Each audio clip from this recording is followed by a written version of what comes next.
Sinaunang style yung mga... Oo, yung mga ganyan talaga apo yan. Pagka gumawa ka niya, kailangan yung usok, huwag na papasok sa loob. Opo. Kasama sa loob ng bahay yun. Hindi, yung iba kasi gumagawa, nakabukod yung apo yan sa labas ng bahay. Opo. Ay ako hindi, kasama niya na yan. Kaya kompleto yan. Papakita ko sa inyo mga idol yung apo yan ni tatay. Yan yung labas mga idol. May, tabi po. May pinakasingawan. Ayan mga idol, singawan niya. So, apo yung kalan yan mga idol. Yung tigaro. Pasukin natin yung kubo niya mga idol. Kubo pa lang to Yan. Ganda. May pinaka ano to mga idol. Yan dito. Yung pinaka singawan niya.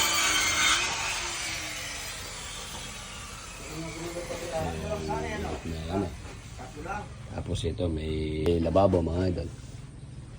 Tapos yung CR niya. Di pa yari yan mga idol Di pa yari.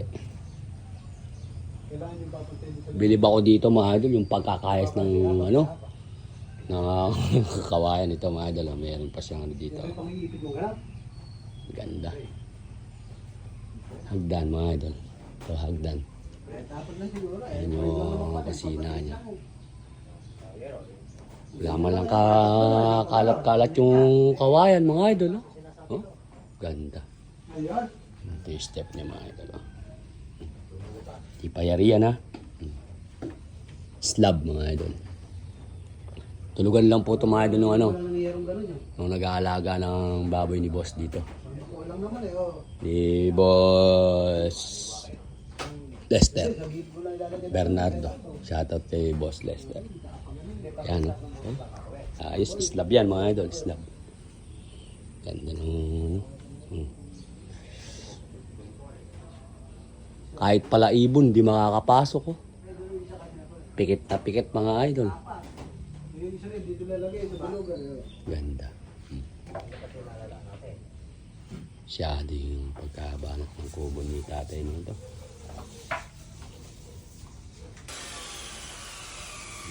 Kawayan. Di pa yan finish mga idol Di pa finish yan.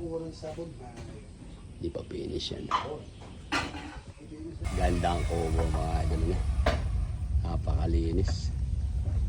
Si tatay po yung gumagawa. Kaso lang si tatay, yung mga anak-anak niya lang pumadil yung ginagawa niya. At ibig sabihin po pala tatay, meron pala kayong bodegang doon, Yung dalawang bahay ko, meron ako sa barrio. Po. Tapos doon sa Borja. Pero yung pong nyo, may binebenta pa po kayo mga doon, mga hambang, gumagawa pa rin po ba? Pagka po may nagpagawa. Yung sa pisang ko doon, malakihan nyo. Lahat ginagawa ng maraming stock na kapo yun. Anong gutom, anong tuyot sa kapo yun. Po.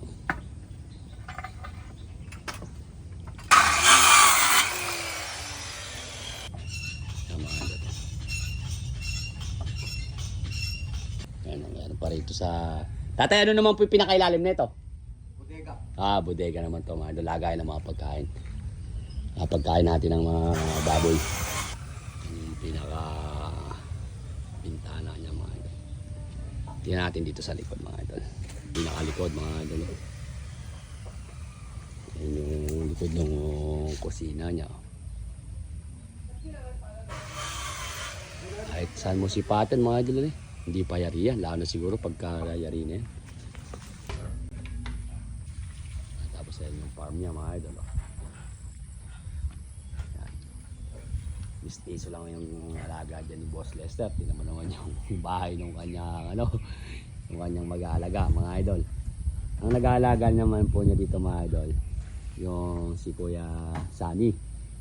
Yan, Sunny Domingo. Bilas naman po yun ni Boss Lester. Ayos yung rest house niya. Dito pa lang, rest house pa lang na ito panalo na. Ganda naman ang kulungan niya mga idol. Kulungan niya. Naayayin natin to. Saka yan. Yung record to. Saka yun. Ayayin na natin yung dalawa na yan. Bali, naka tayo dito mga idol. 10.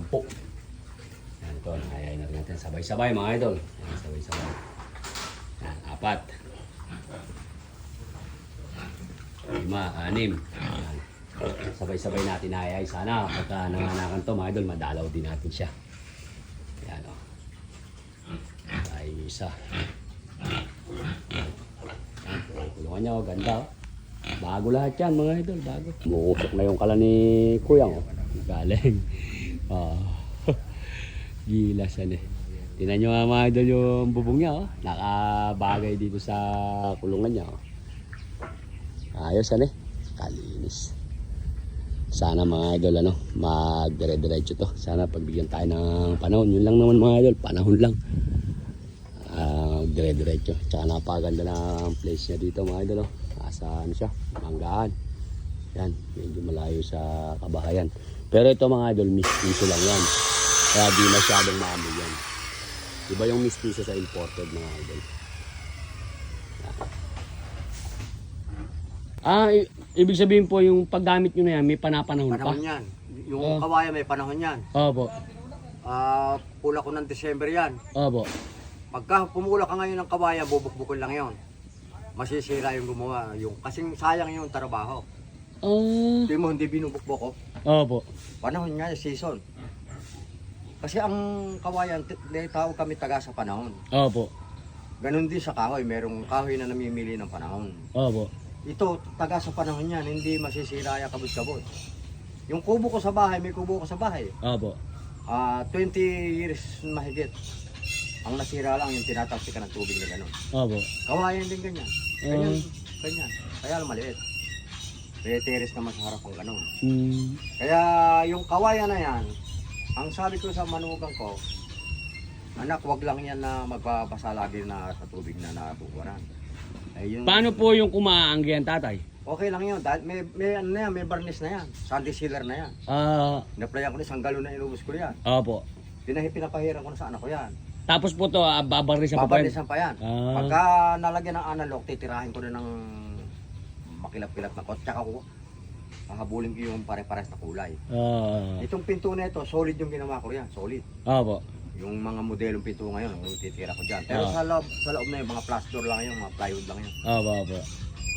Kaya, ang kawayan na yan, hindi bubukbukin yan. Sigurado basta yan. po December, tabas ganon. Oo. Namamanahon ng kawayan. Hindi na pwedeng pumulak ng kawayan ngayon, kaya nga lang bubukbukin na yun.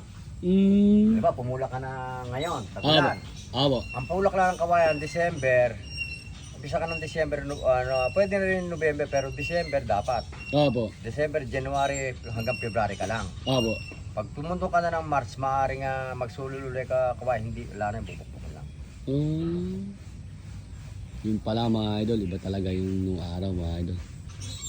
Talagang ika nga eh. Yan yung ikuha niya, Timo, hindi palang hayop, alang mugmog, ano? Anala. Dahil nakataga sa panahon talaga yan.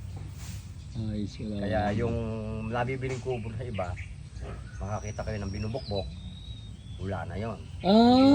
Hindi nakataga sa panahon yon. Yun. Kaya kung magpapagawa kayo ng kubo, sabihin nyo yung taga sa panahon yung kawayan na hindi bubukbukin. Kaya yan, kita mo. Dapat... Kaya po pala lalo na yung mga papag-papag, ano eh? Diba, mayroon kayong mga alika-alikabok. Opo, yung papag. Binubukbok na yon, wala na yon. Wala sa panahon yung pugap. Pagkakuha nila ng kawayan. Kala ko naman pagka ganun, mura yung kawayan. Hindi. Kahit magulang bubukbukin yon. Kahit yung pagtaga sa panahon, kahit alanganin ng edad, yung nung kawayan, hindi siya bubukbukin basta. Kasi tinatawag namin season. Opo. Kasi po yan. Sayang kasi trabaho. Opo. Yung trabaho ng kawayan, kapag ka binukbok yun, talo ka na, wala na yun, manghihinayang ka lang sa trabaho. Opo. Sayang ka mo, nang aagnas. Ayaw. Opo. Yan, hindi aagnas yan. Sigurado yan. Yung iba naman, ina-apply ng gamot. Pero lumilipas din gamot, kakain din. Pero pag pinulak mo ng December, January, hanggang February, hanggang March, okay yun dahil hindi pumapatak ang ulan. Pag patak na ng ulan, huwag ka nang pulak ng kawayan, gagamitin sa kubo. Opo. Ayun. Bubukbukin lang. Medyo paniwala tayo mga idol kasi talagang yan po ang trabaho ni tatay. Kaya lahat kabisado niya. Kabisado niya yung mga galawan pagdating pala sa kawayan mga idol. Kita nyo naman mga idol. Lalo na yung loob na yan. Ganda. Oh. Oh. Tsaka tinan mo yung ano. Maliit lang na space mga idol. Pero andan yung kusina. Lutuan. May banyo. Yung lababo. O, tapos ito yung sala niya. Okay ka naman mga idol sa may balcony niya. O, ayan. Sarap. Simple mga idol. Kasi pupulak ka gawin, kakabit sa bahay. Eh, nabubukbukin. Kami, hindi ako gagamit ng kawayan pagka wala sa panahon. Opo.